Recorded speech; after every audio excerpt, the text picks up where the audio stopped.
Hey everybody. I kind of took a break between my whole Zarna Joshi series to talk about that whole BLM kidnapping thing.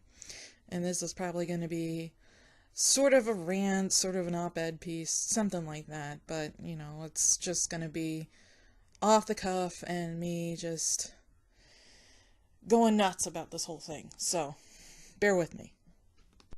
Unless you've been living under a rock or you just watch the mainstream news that don't mention anything about it, then you probably know about this one kid in Chicago that got kidnapped by four black teenagers. I think three of them were 18-year-olds and one was a 24-year-old.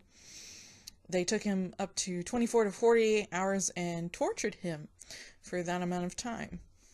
I'll provide a link of the video, but honestly, I can't put it into my own video because YouTube apparently has been taking this video down.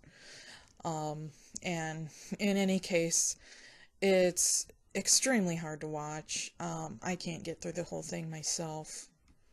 I mean, if you've ever seen that one video of that kid who got kicked out just because he was voting for Trump, his mom kicked him out. I couldn't get through that one, and this is like 100 times worse, because this kid goes through all sorts of horrible things. He gets his scalp cut, he's tied up, he's gagged with duct tape, made to drink toilet water, run around on the floor on all fours. It's just horrendous. This video has been making the rounds on YouTube, and I've seen a lot of posts on Tumblr about it. The first instance I heard about it was on Tumblr, which was rather interesting because there were so many people also trying to downplay or excuse the torturers of their actions on Tumblr. And I think that's what I want to be the crux of my video here, because on Tumblr and even on mainstream media, I've seen so many people trying to downplay the horror that took place, the trauma that this young guy went through because he was mentally handicapped. I think the reason that, because he knew one of the attackers, one of the torturers from his school, and I think that's why he went with them in that van. The kid was trusting, and he was white. You can even hear this from in the video. They were saying like he's a sort of a scapegoat or stand-in for Trump, and yelling "fuck white people." I think one of the girls yelled 400 years. I'll include some more links in the description from other people who were actually able to watch more of the video than I could because it was just so disgusting to me. But clearly, a lot of people were saying, oh, well, this isn't just a hate crime. This is, kids being kids, kids being stupid. But when I was a stupid kid at that age, I just posted on, video game forums about how much I wanted to boff video game characters. I didn't do anything remotely violent or anything like that when I was their age, around 18. This isn't what normal people do, and this isn't what even stupid people do.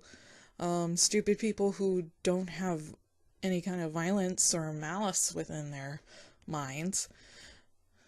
Unless you're completely stupid or oblivious, this was a hate crime based on political leanings and on race. They didn't like Trump.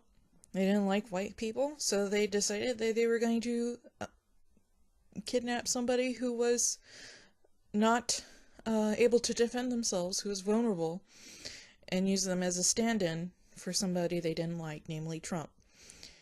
And I certainly don't like Trump either, but you won't see me kidnapping anybody and using them as a scapegoat or stand-in for somebody like Trump and me beating them up.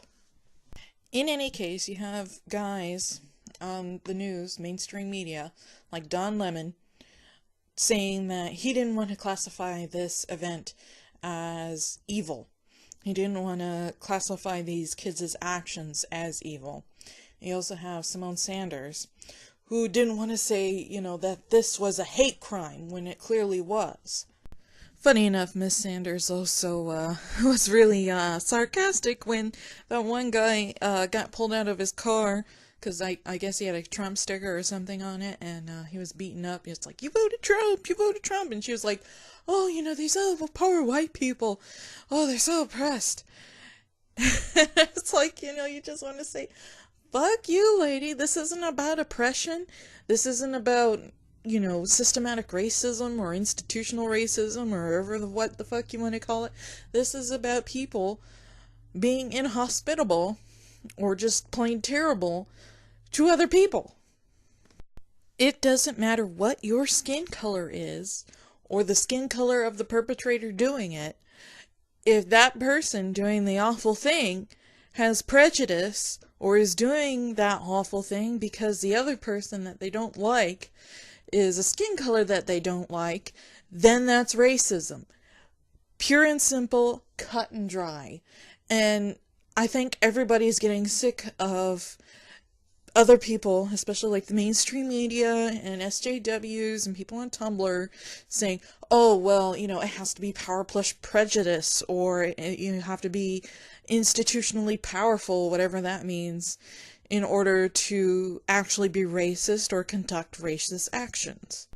This was objective evil and racism and prejudice. And if you do anything to excuse these children's actions, or not, I shouldn't call them children, honestly, because they're all 18 or above. They're all adults. They should know better. If you excuse these people's actions, then quite clearly you are a piece of shit.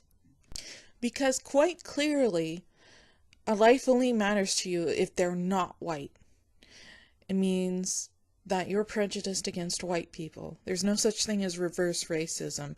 There's only racism. And it can go against any particular person or any particular ethnic group.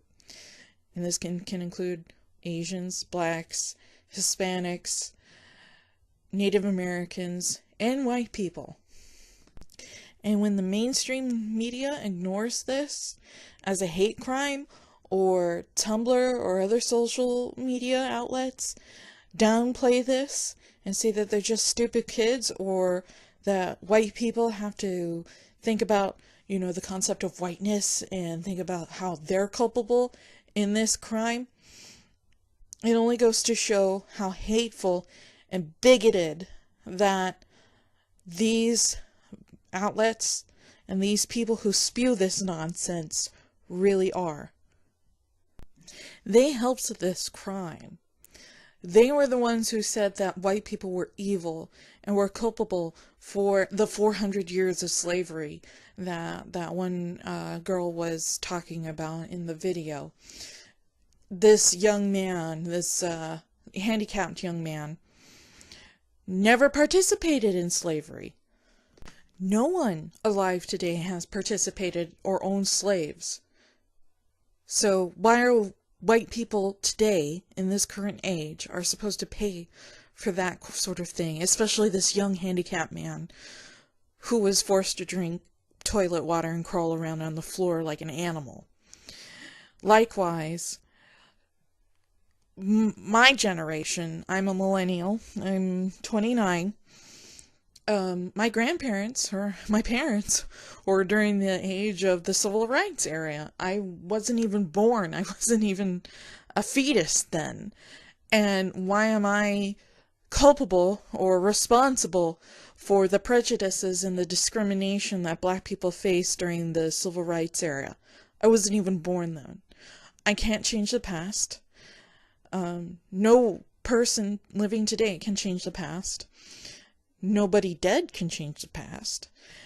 And most certainly that young handicapped white male cannot change the past about slavery or about the civil rights era or about Jim Crow or anything like that. So quite clearly, I think these kids should get the book thrown at them, and they should get locked up, thrown away the key.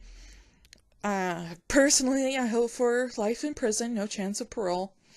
And if any of us, if you're white, Asian, any kind of like quote-unquote privileged class like male, cis, straight, white, or anything of the sort, should get a hard time, or somebody should try to harm you because of, some kind of perceived slight or oppression, please, I implore you, tell them to go fuck themselves, because these people are only contributing to the atrocities that they supposedly try to rail against. Okay, well, I think I'm done. Rant over. Anyhow, if you have any questions, comments, anything like that, let me know. Leave it in the comments. Give it a like. Subscribe. What have you. And I'll see you in the next one. Hopefully I can figure out the last of the Zarnachashi saga and get that over and done with. I'll see you soon.